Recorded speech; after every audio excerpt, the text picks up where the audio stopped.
Let's talk about something that might feel a little uncomfortable. Why is it that just saving your money, no matter how disciplined you are, probably won't make you rich? The answer might just change the way you see your finances forever. Let's get into it. Have you ever felt this? You're doing everything you're supposed to do. You're putting a little money away from every paycheck. But when you look at your account balance, it just feels like you're treading water, right? Like you're stuck. Well, I'm here to tell you it's not in your head. There's a very real force working against your savings. So let's break this down. The first big idea here is what we can call the saver's dilemma. And this right here gets to the very heart of why a strategy of only saving money is, well, it's pretty much broken in today's world. Just look at these numbers. They tell the whole story.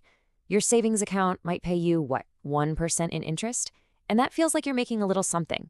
But then you have this invisible thief called inflation, which on average is chugging along at 2 or 3%. So do the math.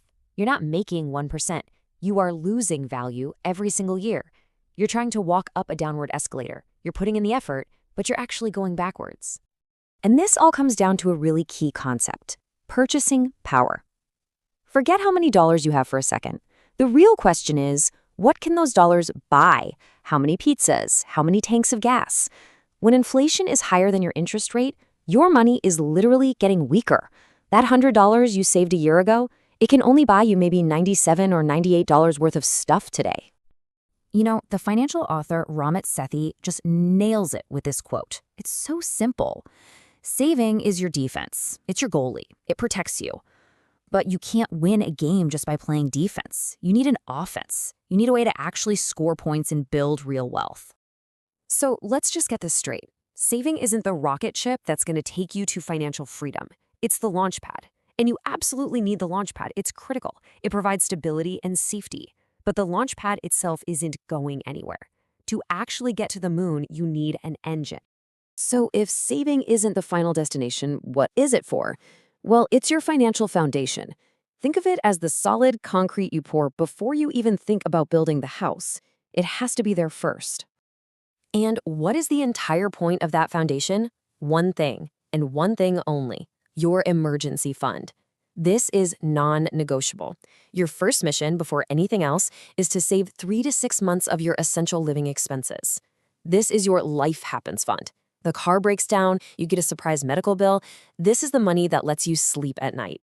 So how do you actually build it? With a budget. And I know the word budget can sound like a diet, all about restriction, but it's not. A budget is just a plan. It's you telling your money where to go instead of wondering where it all went. And its first job is to build that rock-solid foundation. Okay, foundation poured. Emergency fund is looking good. Now it's time for the exciting part. Now we go on offense. And that means we need to talk about investing. This is how you make your money start working for you instead of you always working for it. This requires a huge mindset shift. Being wealthy isn't really about having a giant pile of cash. It's about owning assets, things that grow in value or pay you to own them.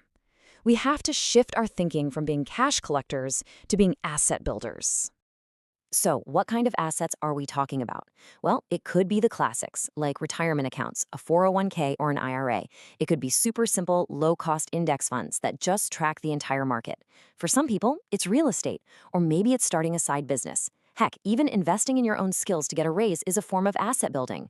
The goal is just to own things that make money while you sleep. And this is where the magic happens. The secret weapon of every investor is compound growth. It's an incredible force of nature. It's when your money earns a return, and then that return starts earning its own return. It's a snowball effect that starts small but gets bigger and faster over time.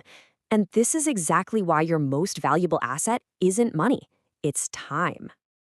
And if you don't believe how powerful time is, just look at this chart. The cost of waiting just 10 years to start investing it's just staggering. The difference between starting at age 20 versus age 30 isn't a small gap. It's a massive canyon of lost potential wealth. You can almost never make up for that lost decade of compounding. The message is simple: start now. Okay, so saving is our foundation. Investing is our engine. But what's the fuel for that engine? That brings us to our third and maybe most powerful piece of the puzzle: your income. This is the accelerator. This is how you pour gasoline on your wealth-building fire. So here's another huge mindset shift for you. Most of us are taught to obsess over the question, how little can I spend?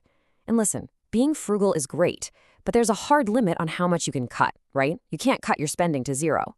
But is there a limit on how much you can earn?